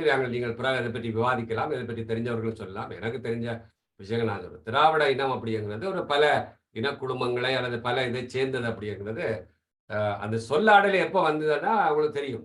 அதாவது காட்வெல் அவர் வந்து தான் கிட்ட ராபர்ட் காட்வெல் அப்படிங்கிறவர் வந்து 18ஆம் நூற்றாண்டு 1856ல் அந்த சொல்லாடலை கொண்டு வர்றார். அதுல south Indian family of language அப்படிதான் சொல்றார். அப்ப அதுக்குள்ள எங்கட அடையாளத்தை கொண்டு நாங்கள் பூத்த முடியாது. அது ஒரு பொது அடையாளமாக இருக்கலாமே தவிர எங்களுடைய அடையாளம்ங்கிறது தமிழன் அப்படிங்கிற அடையாளம். அதுதான் முக்கியம். அப்ப திராவிடமா தமிழா அப்படிங்கிறது அது விவாதம் பண்ண வேண்டிய விஷயம். ஆனால் தமிழர்ங்கிற அடையாளம் வந்து அது மாற்ற முடியாது. எனக்கு தெரிஞ்சு நீங்கள் இதுல பிறகு வந்து விவாதத்துல வந்து சொல்லலாம். எங்கேயாவது ஒரு இடத்துல அல்லது எங்களுடைய இலக்கியங்கள்ல வள்ளுவர்ல சரி, அதுக்கு முதல் தொல்காப்பியங்கள்ல சரி, எங்கேயாவது இந்த சொல்லாடல்கள் இருக்கிறதா என்பதை பற்றி எனக்கு தெரிஞ்சே இல்லை. ஆனா பேராசிரியர்கள் இருக்கிறீர்கள், அந்த எக்ஸ்பர்ட் எல்லாம் இருக்கிறீர்கள், அதை பற்றி வந்து நீங்கள் சொல்லலாம். இந்த திராவிடம் அப்படிங்கிற தமிழ் அப்படிங்கிறது இருக்குது. எல்லா இலக்கியங்களையும் இதிலையும் பார்க்குறோம். ஆனால் இந்த இது இருப்பதாக தெரியவில்லை. ஆகவே நாங்கள் தமிழ் அப்படிங்கிற அந்த அடையாளத்தை தான் நாங்கள் இப்பொழுது எடுக்க வேண்டும். நமது இருப்பின் அவசியம். கிட்டத்தட்ட 100 மில்லியன் 10 கோடி பேர் இருக்கிறோம் உலகம் முழுவதும். இந்த 10 கோடி பேருடைய அடையாளம் என்ன அப்படிங்களா? ஒன்று மொழியா, இனமா, மதமா, நிலமா, அதிகாரமா, கலை, கலாச்சாரமா? இங்கதான் வந்து சிக்கல் வந்து நிக்குது. இங்க என்ன சிக்கல் வந்து நிக்குதுன்னா, இப்ப நாங்க மொழியா இருக்கிறோமா, இனமா இருக்கிறோமா, மதமா இருக்கிறோமா, நிலமா இருக்கிறோமா, அதிகாரமா இருக்கிறோமா, கலை கலாச்சாரமா இருக்கிறோம்னா எங்கேயோ உதைக்குது. மொழியா இருக்கிறோம் அப்படின்னா கொஞ்சம் பேர் நாங்கள் கதைக்கிறோம். இனமா இருக்கிறோம்னா கண்டிப்பா அது இருக்குது. மதமா இருக்கிறோம்னா இல்ல. அது எங்களுக்குள்ள 1000 மதங்கள் இருக்கிறது. இந்து, முஸ்லீம், கிறிஸ்டியன், இப்படி பல மதங்கள், பௌத்தம் அப்படின்னு.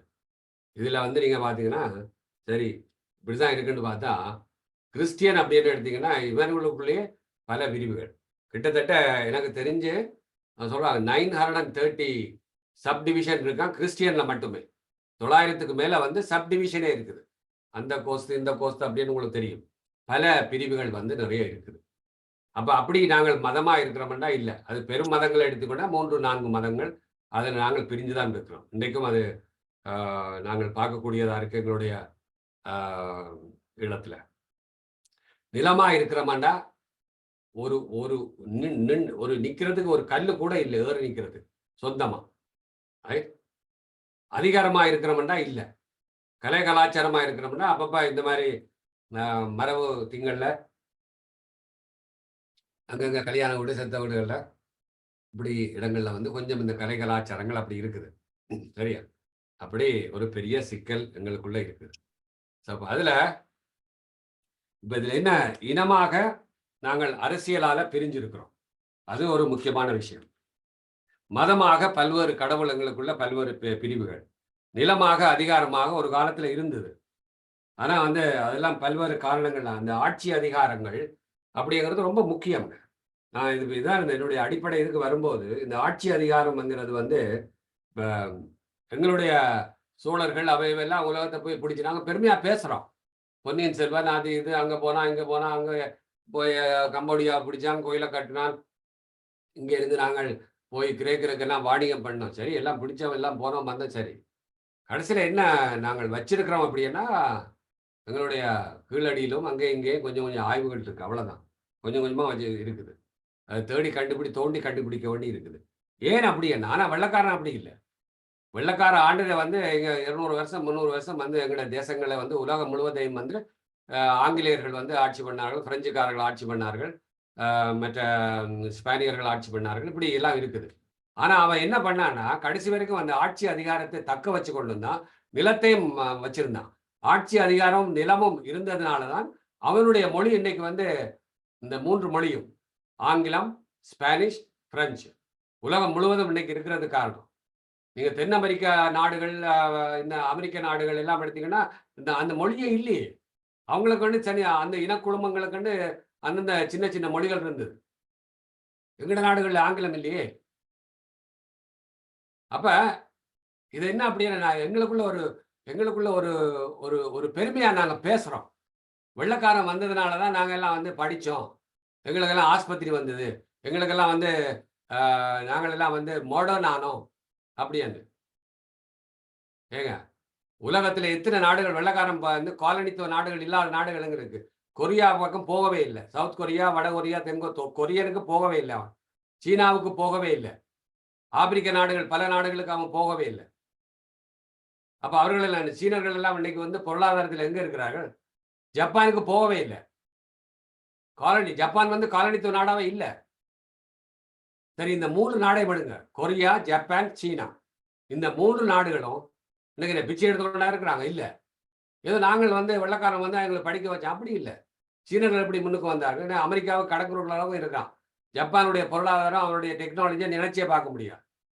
அப்ப அவர்கள் எல்லாம் தன்னிச்சையாக செயல்பட்டு தன்னிச்சையாக வந்தவர்கள், தன்னிச்சையாக முன்னேறி வந்தவர்கள். வெள்ளைக்காரனுக்கு இதுக்கு சம்பந்தமே இல்லை. இருக்கிறத கெடுத்துட்டு தான் போயிருக்கான். எங்களை பிரித்து ஆண்டு இருக்கிறான் பல்வேறு வகையில. அப்ப இப்படிப்பட்ட அடையாளங்களை தொலைப்பதற்கெல்லாம் வந்து அவர்கள் இன்றைக்கு அடையாளத்தை அப்படியே வச்சிருக்கிறான். ஜப்பானியர்களும், சீனர்களும், கொரியர்களும், சில ஆப்பிரிக்க நாடுகளும் வந்து தங்களுடைய அடையாளத்தை அப்படியே வச்சிருக்கிறார்கள். அப்ப அது வந்து அப்ப இந்த மற்ற நாடுகள்ல வந்து இன்றைக்கு இவ்வளவு தூரம் மொழி பரவினத்துக்கு காரணம், அதாவது அவருடைய ஆங்கிலம், ஸ்பானிஷ், பிரெஞ்சு, ஆட்சி அதிகாரம் அவர்கிட்ட இருந்தது, நிலம் அவங்ககிட்ட கையில இருந்தது. எங்களுக்கு அதுதான் பிரச்சனை. அப்ப இவர்களை வந்து என்ன பண்ணாங்க, நம்ம ஆளுங்க வந்து அங்கங்க போனாங்க. தாய்லாந்து, கம்போடியா, அங்கங்க சிங்கப்பூர், மலேசியா, அங்கங்க எல்லாம் போய் கடைசியில என்ன பண்ணாங்கன்னா எல்லாரையும் விட்டு வந்துட்டாங்க. நிலத்தை ஒரு சின்ன நிலத்தை கூட வச்சிருக்கல, 1 ஏக்கர் கூட சொந்தமா இல்லை அவங்களுக்கு. அதான் சிக்கல் இப்ப. அதனாலதான் இவ்வளவு உயிரிழப்புகள் எல்லாம் நாங்க பட வேண்டியிருக்கு. அப்ப மொழியும் கலையும் தான் இன்றைக்கு வந்து நம்மகிட்ட இருக்குது. மொழி இருக்குது. இந்த மொழியை நாங்க வந்து முக்கியமா அதான் பேராசிரியர்கள் இருந்து எல்லாரும் வந்து அதான் நாங்க சொல்றோம். திரும்ப திரும்ப நாங்க வந்து இதை பற்றி சொல்றதுக்கு.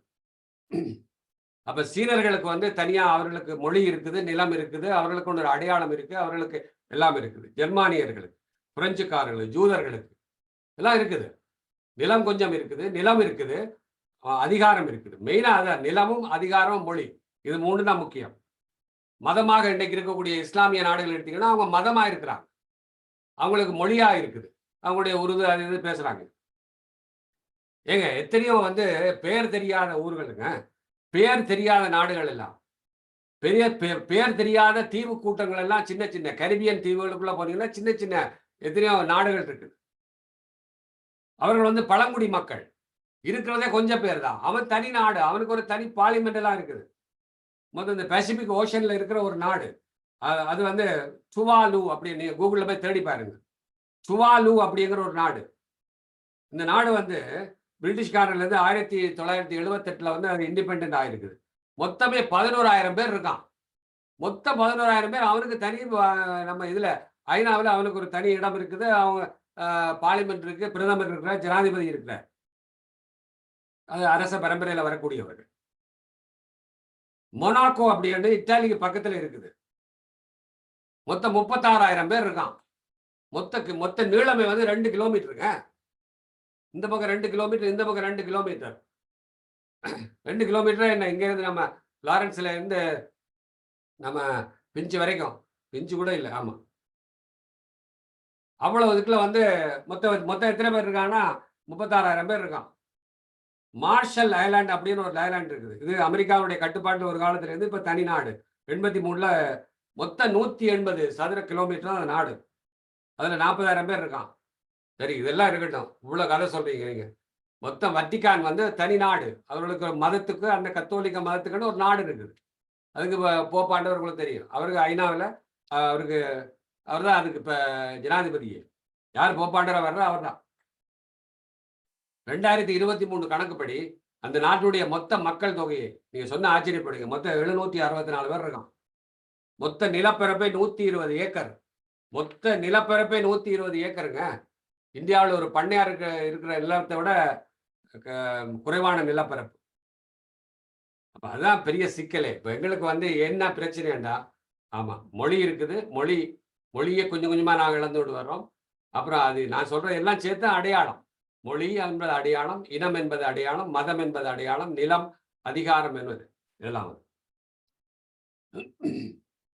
எல்லாமே வந்து வெள்ளக்காரன் வீட்டில் இருந்தா கூட அந்த நாய் என்ன அந்த வெள்ளக்காரன் வீட்டில் இருக்கிற ஒரு நாய் வந்து என்ன அது குலைக்கத்தான் செய்யும். வெள்ளக்காரன் வீட்டில் இருக்கிறதுனால அது வேற லாங்குவேஜ்லயோ அல்லது வேற இதுலயோ பேசாது. மொழியை வேணா புரிஞ்சு கொள்ளும்.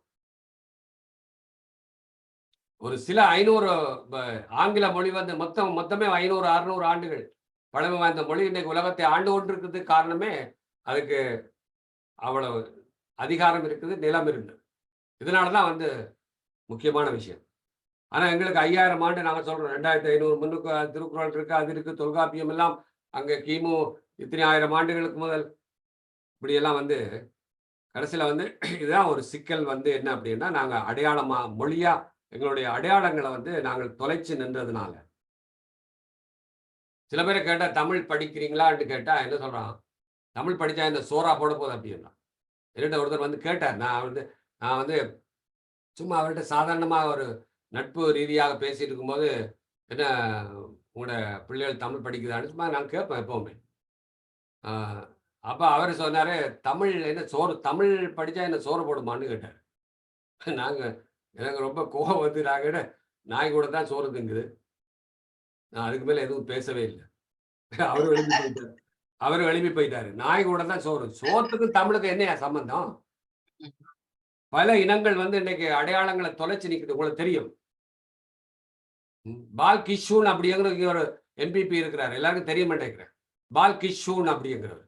அவருடைய பேர் என்ன அப்படின்னா பாலகிருஷ்ணன். அடையாளமே இல்லைங்க, எங்கேயோ போயிடுச்சு. அவருடைய பேர் சொந்த பேர் பாலகிருஷ்ணன். அப்ப வெஸ்ட் இண்டீஸ்ல, கரிபியன்ல, கயானிஸ்ல இவனெல்லாம் என்ன ஆச்சு? மொத்தம் வந்து இந்த பிரிட்டிஷ் காலனித்துவமா வர்றதுக்கு முதல் அங்க வந்து இந்த அவங்களுடைய மொத்த 10 இண்டிஜினஸ் லாங்குவேஜ் இருந்துச்சாம். இந்த கரிபியன்ல வந்து தனித்தனி நாடுகள தனித்தனி லாங்குவேஜ் இருந்திருக்குது 10. இன்னைக்கு ஒரு லாங்குவேஜும் இல்லை. ஏன்னா என்னுடைய மாணவியரால் அங்க அவங்க பிராக்டிஸ் பண்றாங்க கரிபியன்ல. அவங்க வந்து இந்த ஸ்டோரி எல்லாம் சொல்லுவாங்க. அவ்வளவு ஒரு முழு லாங்குவேஜையும் அழிச்சு இப்ப வந்து ஆங்கிலம் தான் நாங்க பொதுமொழி. அயர்லாந்து எடுத்துக்கொண்டீங்கன்னா இன்னொரு உதாரணம். அயர்லாந்து வந்து ஒரு காலத்துல வந்து பிரிட்டிஷனுடைய இதுல இருந்ததுனால அவங்களுடைய அந்த ஐரிஷ் அப்படிங்கிற அடையாளம் வந்து தொலைஞ்சு போச்சு. பிறகு எங்களை மாதிரி கொஞ்சம் போராடி பார்த்தாங்க. பிறகு கடைசியில கத்தியை தூக்கினாங்க. 4 இடத்துல குண்டு வச்சான். இன்னைக்கு வந்து அது ஒரு தனி நாடாக அங்கீகரி பழையபடி கொண்டு வந்துட்டாங்க. இன்னைக்கு அவங்களுடைய மொழி ஆங்கிலம் ஒரு மொழியாக இருந்தாலும் ஐரிஷ் அப்படிங்கிற ஒரு மொழி மீட்டெடுக்கப்பட்டது. எப்ப மீட்டெடுக்கப்பட்டதுன்னா 1000 வருஷத்துக்கு முன்னாடி, 100 வருஷத்துக்கு முன்னாடி இல்லை. இப்ப நான் சொல்றது 50 60 வருஷத்துக்கு முன்னாடி நடந்த சம்பவம். உங்களுக்கு தெரியும், பிரிட்டிஷ் ஆட்சியில வந்து அவ்வளவு போராட்டம் பண்ணி இந்த அயர்லாந்து தேசம் பிரிக்கப்பட்டு நம்மள மாதிரி எல்லாம் சேர்ந்து பார்த்தான். போராடியும் பார்த்தான், இது பண்ணி பார்த்தாங்க. கடைசியில் சண்டையும் போட்டு பார்த்தான், துப்பாக்கி எடுத்தான், குண்டு வச்சான். கடைசியில் வந்து கொஞ்சம் கொஞ்சமா பிரிட்டிஷ்காரன் வந்து அப்போ இப்போ அவர்களுக்கு வந்து இப்போ அயர்லாந்து அப்படிங்கிற தங்களுடைய மொழி அதை வந்து இன்னும் தொடர்ச்சியாக பாதுகாத்து கொண்டு வர்றாங்க. நாங்கள் வந்து கத்தியும் பார்த்தோம், கத்தியோடையும் போனோம். கத்தி பார்த்தோம், கடைசியில் கத்தி முடியலன்னு கத்தியோடையும் போனோம். ஆனால் வந்து இன்னைக்கு கடைசியில் இப்போ புத்தியை வச்சு தான் வந்து கொஞ்சம் போராட வேண்டி இருக்குது. பார்ப்போம். ஆனால் இன்னைக்கு வந்து எங்களுடைய அடையாளங்கள் வந்து நீங்கள் நினைக்கிறீங்க, நாங்கள் நினைக்கிறோம் பிரச்சனை இல்லை, சண்டை முடிஞ்சது அப்படின்னும். எவ்வளவுத்துக்கு எங்களுடைய அடையாளத்தை வந்து அழிக்க முடியுமோ அடையாளங்கள் இல்லாம செய்ய முடியும். அடையாளம்னா ஏதோ வந்து அங்க இருக்கிற கோயிலும் புத்த கோயிலும் என்ன கோயில் வேணும் அல்லது நாங்கள் வணங்கக்கூடிய தெய்வங்களும் அல்லது எங்களுடைய இதுகளும் அல்ல, எங்களுடைய நிலமும் அல்ல. இது வேற எங்கேயோ போயிட்டு இருக்கு, வேற லெவல்ல போகுது. இன்னைக்கு நடக்கிறது அங்க ஈழத்துல நடக்கிறது வந்து ஒரு ஹிடன் வார். எப்பவுமே வந்து உங்களுக்கு தெரியும், ஒரு பயத்துல வச்சிருக்கணுங்க. அப்போ ஒன்றில் வந்து ஒரு ஏற்கனவே ஒரு பயம் உங்களுக்கு தெரியும், யுத்த பயம் எங்களுக்கு இருந்தது. அதனாலதான் நாங்கள் புலம்பெயர்ந்து வந்துட்டோம். இப்போ புலம்பெயர்ந்து அப்படின்னு டயஸ்பொரா அப்படிங்கிறது, ஏதோ நாங்க பெருமையா சொல்றோம் டயஸ்பொரா அப்படிங்கிறது, இது பெருமை அல்ல, இட்ஸ் எ ஃபெயிலியர். எங்களுடைய சொந்த ஊரை விட்டுட்டு இந்த தேசத்துல வந்து உயிர் பிழைக்கிறதுக்காக வந்திருக்கோம். வந்து எல்லாம் வந்து இத்தனை கோடி பேர் வெளியில இருக்கோம். இப்ப நாங்க என்ன சொல்றோம்னா, இது இன்னைக்கு வந்து டயஸ்பொரா அப்படின்னு சொல்றோம். அப்போ இந்த மக்களை புலம்பெயர வைக்கிறதே ஒரு அடையாளத்தை தொலைக்கிற ஒரு முதல் வேலை. மக்களுடைய எண்ணிக்கையை குறைக்கிற ஒரு முக்கியமான வேலை. தொடர்ச்சியான போராட்டங்கள் நடந்து கொண்டிருந்தா மக்கள் வந்து பிழைப்பில்லை. மக்களுக்கு ஒரு டென்ஷன், ஒரு பயம் இருக்கும். அப்ப பயத்திலாம் வெளியே போவான். அடுத்தது காணி ஆக்கிரமிப்பு. இப்ப நடக்கிறது எல்லாமே அதுதான், நடந்தது எல்லாமே அதுதான். தீர்வு காணப்படாம பிரச்சனையை வச்சிருக்கிறது. ஏங்க திம்பு அந்த காலம் 58ல இருந்து திம்பு பேச்சுவார்த்தையில இருந்து இன்னைக்கு வந்து அது வந்து இது வந்து கடைசியில இவனுக்கு ஒரு ஏதோ அந்த பேச்சு இந்த பேச்சு பிரகடனம் அது இதுன்ட்டு தெரியும். இப்படி ஒரு பதட்டத்துல வச்சிருக்கிறது எங்களை புலம்பெயர வைக்கிறதுக்கு, மக்களை வெளியில அனுப்பணும். இன்னைக்கு சும்மா அந்த விசா கொடுத்தோம்னா முழு பேர் இங்க ஏறி வந்து பல பேர் ஏறி வந்துட்டாங்க.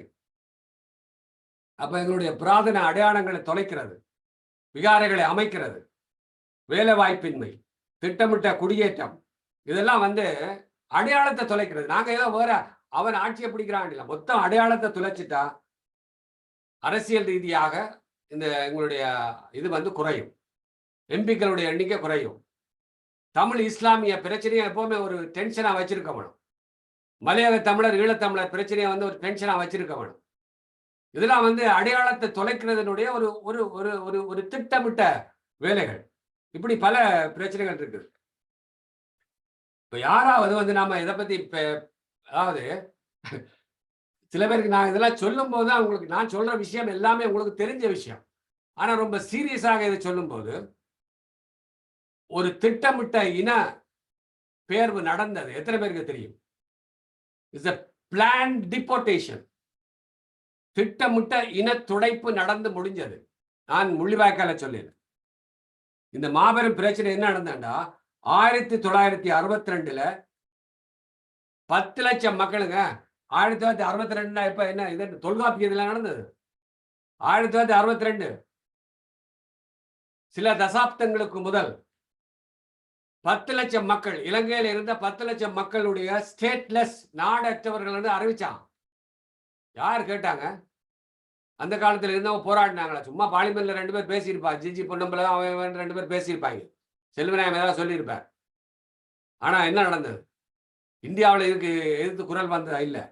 ஸ்டேட்லெஸ் அறிவிச்சாங்க. 10 லட்சம் பேருங்க, சும்மா ஒருத்தர் 2 பேர் இல்ல. அப்ப மொத்த இலங்கையில இருந்ததே 20 லட்சம் தமிழர்கள். 10 லட்சம் தமிழர் மலையாளத்தில் இருந்த 10 லட்சம் பேரை ஸ்டேட்லெஸ் அறிவிச்சாங்க. 1948ல இந்த சிலோன் சிட்டிசன் பில் அப்படின்னு கொண்டு வந்தாங்களாம். அதுல வெறும் 5000 பேருக்கு மட்டும்தான் வந்து சிட்டிசன் கொடுத்தாங்க 1948ல. அதுக்கு பிறகு 3 லட்சம் பேருக்கு வந்து அதுக்கு பிறகு சிரிமா சாஸ்திரி ஒப்பந்தம் ஒன்று வந்தது, உங்களுக்கு தெரியும். சிரிமா சாஸ்திரி ஒப்பந்தம் இன்னைக்கு கூகுள்ல போய் பாருங்க. சிரிமா சாஸ்திரி ஒப்பந்தத்துல எப்ப இது 10ஆம் நூற்றாண்டுலயே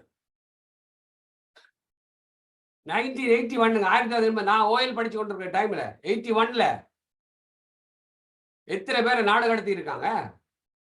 200-300 வருஷமா வந்து இருந்தவங்க. சவுத் ஆப்பிரிக்கால போயிருக்கிறான், ஆஸ்திரேலியால இருக்கிறான், அங்க எங்க நம்ம மொரிஷியஸ்ல போயிருக்கிறாங்க.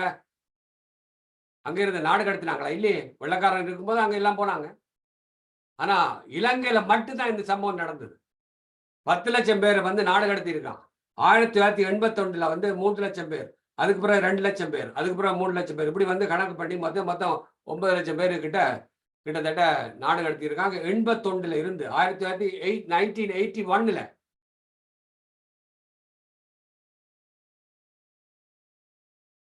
எவ்வளவு பெரிய திட்டமிட்டு. ஏன்னா வந்து இன்னைக்கு அந்த 10 லட்சம் பேர் இருந்திருந்தா கிட்டத்தட்ட அவங்களுடைய சிங்களவருடைய எண்ணிக்கையை தாண்டி இருப்போம் நாங்க. அவங்க ஒரு 10 லட்சம், எங்களுடைய 10 லட்சம், 20 லட்சம் வந்து 35 லட்சமா வந்தது. அப்புறம் 45 லட்சம், 50 லட்சம், 1 கோடி பேருக்கு மேல வந்திருக்கும். அந்த திட்டமிட்ட இன துடைப்புக்கு யார் குறை? அங்க 81 நடந்தபோது யார்? கருணாநிதி இருந்தாங்க, அண்ணா இருந்தாங்க. அண்ணா இருந்திருக்க மாட்டாங்க. கருணாநிதி இருந்தாங்க, எம்ஜிஆர். யார் யார் யார் கேட்டாங்க? ஒருத்தரும் கேட்கவே இல்லையே. நான் 84, 85 அங்க போகும்போது அங்க பெரிய முகாம்கள் இருக்கு. தாயகம் திரும்பியோர் முகாம்னு போட்டு வச்சிருக்கான். தாயகம் திரும்பியோர், எங்களுடைய அகதி முகாம் அல்ல. தாயகம் திரும்பியோர். அவன் இன்னும் கேம்ப்ல இருக்கான். பல பேர் இங்க இருந்து போனவங்க. ரிப்பாட்ரியேஷன் பேரு. அவனுக்கு அங்கேயும் குடியுரிமை இல்லை, இங்கேயும் குடியுரிமை இல்லை, வேலை இல்லை, ஒன்றும் இல்லை. என்னங்க இது? இப்ப அதே வேலை தான் எங்களுக்கு நடந்திருக்குது. நாங்கள் வந்து ஏதோ பெரிய கனடாவில் வந்து அங்க இருக்க இங்க இருக்க எங்களுக்கு பேர் வச்சுட்டான். அவருக்கு பேர் ரிப்பாட்ரியஸ், எங்களுக்கு பேர் டயஸ்பரா. கதை முடிஞ்சு போச்சு. பினிஷ். அடையாளம் எங்கேயோ போயிடுச்சு. நாங்க பெருமையா சொல்லி இருக்கோம் தமிழ் டயஸ்பரா அப்படின்னு. இதுக்குள்ள எங்களுக்குள்ள 1000 பிரிவு, அது வேற விஷயம். அப்ப இப்ப எங்கள்கிட்ட இருக்கிறது மொழியும் கலையும் மட்டும்தான். அடையாளத்தை நாங்க காப்பாற்றி வைக்கலையேண்டா, அடுத்த தலைமுறைக்கு கடத்தாம இருந்தோம்னா எங்களுடைய இருப்பு வந்து ரைட் சந்தேகம். ஏதோ நாங்க பெருமையா சொல்றோம், யாதும் ஊரே யாவரும் கேளீர், யாதும் ஊரே யாவரும் கேளீர். கனியன் பூங்குன்றன அந்த காலத்தை சொல்லிட்டு போயிட்டார். தயவு செய்து யாரும் சொல்லாதீங்க பாப்படி. அது அல்ல, அதை வந்து நாங்க தவறா புரிஞ்சுக்கிறோம். அது எல்லாரையும் ஒரு மாதிரி நாங்க நினைக்கணும் அப்படிங்கிறது. இப்ப நாங்க வந்து கனடாவுக்கு வந்தோடனே நாங்க என்ன இங்க இது எங்களுக்கு இது சொந்த நாடா? இது சிட்டிசன் கொடுத்துருக்கான். நாங்க புலம்பெயர்ந்திருக்கோம், அவ்வளவுதான். புலம்பெயர்ந்து உலகம் முழுவதும் பரவி வாழ்வதனால யாதும் ஊரே யாவரும் கேளீர் அப்படின்ற அந்த இது வந்து சரி வராது. சும்மா நாங்க பெருமைக்கு சொல்லலாம். அமெரிக்காவில் இருக்கிற அமெரிக்காவில் இருக்கிற தமிழர்கள் அது அவருக்கு சொந்த தேசமா? இல்லையே. நீங்க நாங்க போய் சுவிஸ்ல இருந்தா எங்களுடைய சொந்த தேசமா? இருக்கிறதுக்கு இடம் கொடுத்துருக்கான். That's it. உங்களோட மொழியை பேசலாம், அவ்வளவுதான். உங்களோட கலாச்சாரத்தை பின்பற்றலாம். இது எங்க எங்க உதைக்குது அப்படின்னு நீங்க நாங்க பார்க்கணும். கல்விக்காக நாங்க புலம்பெயர்ந்து போகலாம், பிரச்சனை இல்லை. வேலை வாய்ப்புக்காக புலம்பெயர்றோம், பொருளாதாரத்துக்காக புலம்பெயர்றோம், இயற்கை அழிவுகளால புலம்பெயர்றோம், யுத்தங்களினால புலம்பெயர்றோம். இது ஒரு வாழ்வியல்ல வந்து ஒரு இன்றியமையாத விஷயம். அப்படி புலம்பெயர்ந்து எங்களுக்கு டயஸ்பரான்ற பேரை வச்சுட்டான், அவ்வளவுதான். That's it. இப்படி வந்து சிங்களவர்கள் எவ்வளவு புலம்பெயர்ந்து இருக்கிறார்கள். ஏதோ கொஞ்சம் கொஞ்சம் அவன் வந்து எங்கட பேரை சொல்லி கொஞ்சம் கொஞ்சம் அங்க வந்திருக்கான். இத்தாலியில கொஞ்சம் பேர் இருக்கான், கனடாவில் கொஞ்சம் பேர் இருக்கான், மாதிரி சில நாடுகள் இருக்கான், அவ்வளவுதான். மொத்தமே புலம்பெயர்ந்திருக்கா இல்லையே. மற்ற சமூகங்களை பாருங்க, நான் சொன்ன காரணங்களுக்காகத்தான் புலம்பெயர்ந்து இருக்கிறார்கள். இதெல்லாம் வந்து பிளான்டு டிபோர்டேஷன். அதான் அங்க அன்னைக்கு நடந்தது, மலையக தமிழர்கள் நடந்தது, எங்களுக்கு நடந்திருக்கு வேற விதமா. நீங்க எப்படி ஏன் சிந்தித்து பார்க்க கூடாதுன்னா, நாங்களே இப்படி ஒரு கோணத்துல பார்க்க கூடாதுன்னு சொல்றேன். நான் உலகெங்கும் பரவி வாழ்றதுனால உலகமெல்லாம் எங்களுக்கு தான். யாதும் ஊரே யாவரும் கேளீர். நோ. அப்ப எங்களுக்கு சொந்தமாயிடுமா உலகம் எல்லாம்? எங்கேயா போய் நீங்க ஒரு கரிபியன் தீவுல, சும்மா இருக்கிற தீவுல போய் இது எங்க தீவு, நாங்கள் இங்க தமிழ் அப்படின்னு பேர் வைக்க போறோம்னா விடுவானா? இல்ல. அப்ப எங்களுடைய இருப்பை தக்க வைப்பதற்கான இது வந்து ஒரு முக்கியமான விஷயம். இந்த மரபு என்பது, அடையாளம் என்பது, மரபு என்பது ஒரு இயற்கையான ஒரு நதியை போல, இது ஒரு இயற்கையான ஒரு நதியை போல அப்படியே வந்து ஓடிக்கொண்டிருக்குது. அந்த கரைகள், அதனுடைய கரைகள், அந்த அப்படி ஓடுகிற நதி தன்னுடைய கரைகளை தானே தான் உருவாக்கி இருக்குது. அதனாலதான் நதி என்று சொல்றோம். நதிக்கு நீங்க வந்து கரை கட்டி விட முடியாது. அப்படி நீங்கள் கரையை கட்டி அந்த நதியை ஓட விட்டீங்கன்னா அதுக்கு பேர் கால்வாய், அது பேர் வாய்க்கால், அது வேற.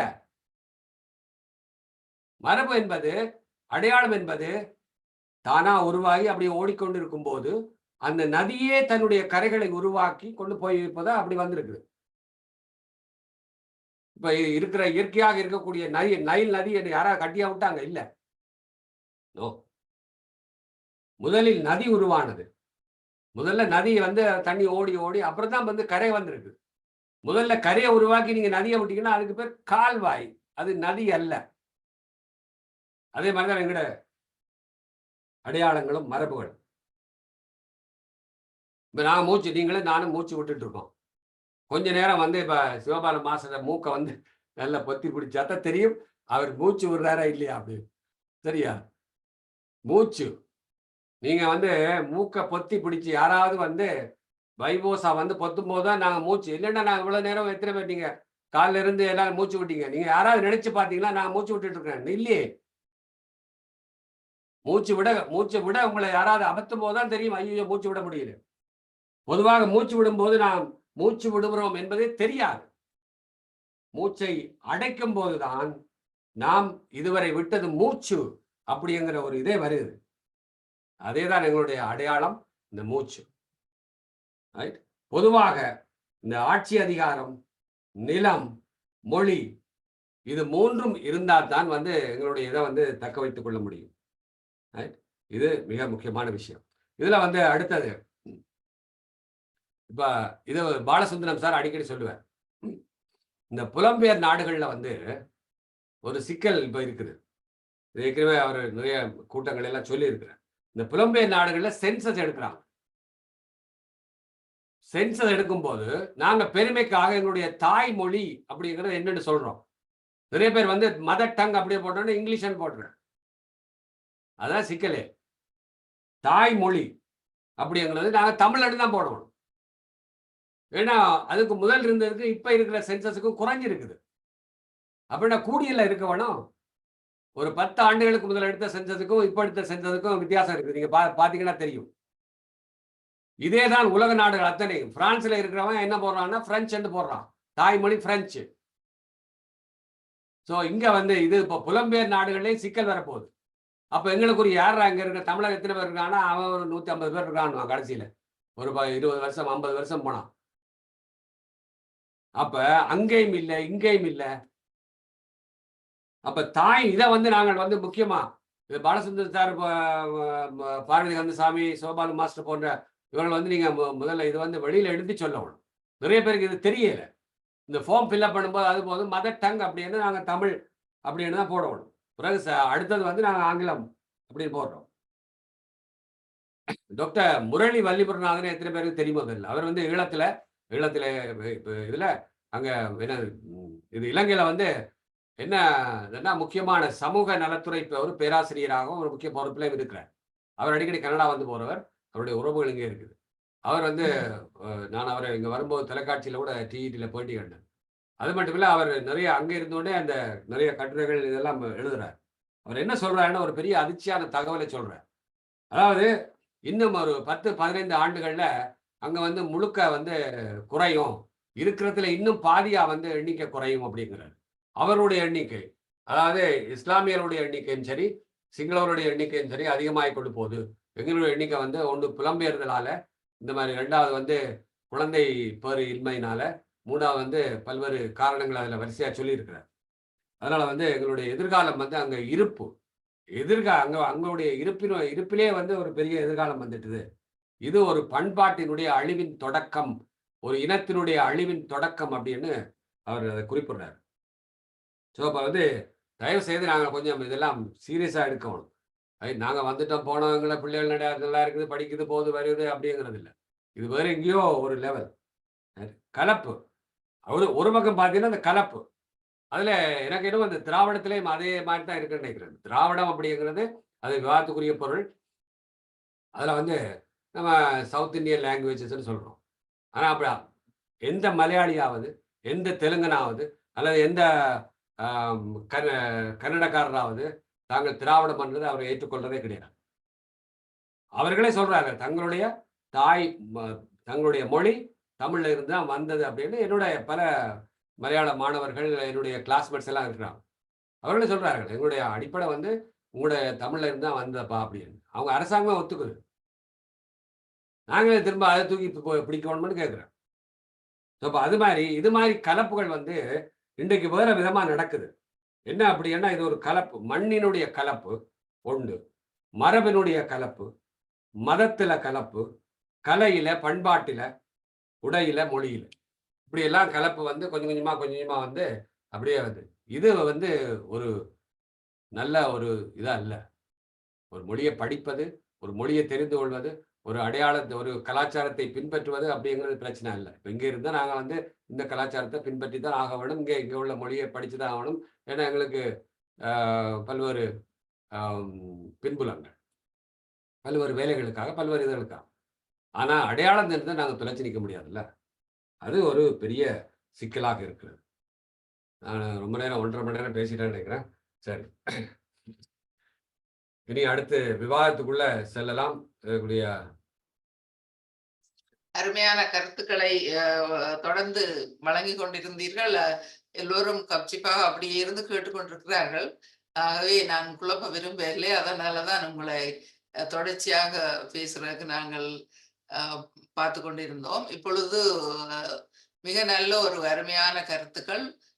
எங்களுடைய இனத்தினுடைய அழிவு, எங்களுடைய மரபு சிதைந்து கொண்டு போவதும், இந்த பல்வேறு நாடுகளிலே தமிழர்கள் இருக்கின்றார்கள் என்று நாங்கள் உலகாங்கிதம் அடைத்துக் கொண்டு பலரும் இந்த அன்றைக்கும் ஒரு கூட்டத்திலே பார்த்தேன், தமிழர்கள் 70% மேற்பட்டவர்கள் வீடு வாங்கி விட்டார்கள், 50% மேற்பட்டவர்கள் பிசினஸ் வச்சுக்கிறார்கள் என்று சொல்லி புகழப்பட்டது.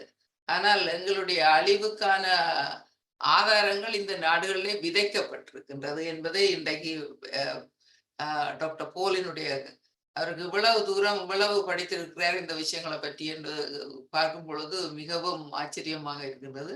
அருமையான கருத்துக்கள், நல்ல விடயங்களை நீங்கள் விஞ்ஞான நோக்கில் இருந்து ஆரம்பித்து தொடர்ச்சியாக அதனை கட்டி எழுப்பி கொண்டு வந்து மக்களுக்கு கொஞ்சம் உணர்வை ஊட்டி இருக்கிறீர்கள், அடையாளம் பற்றிய உணர்வை. அதுக்கு உங்களுக்கு நன்றி.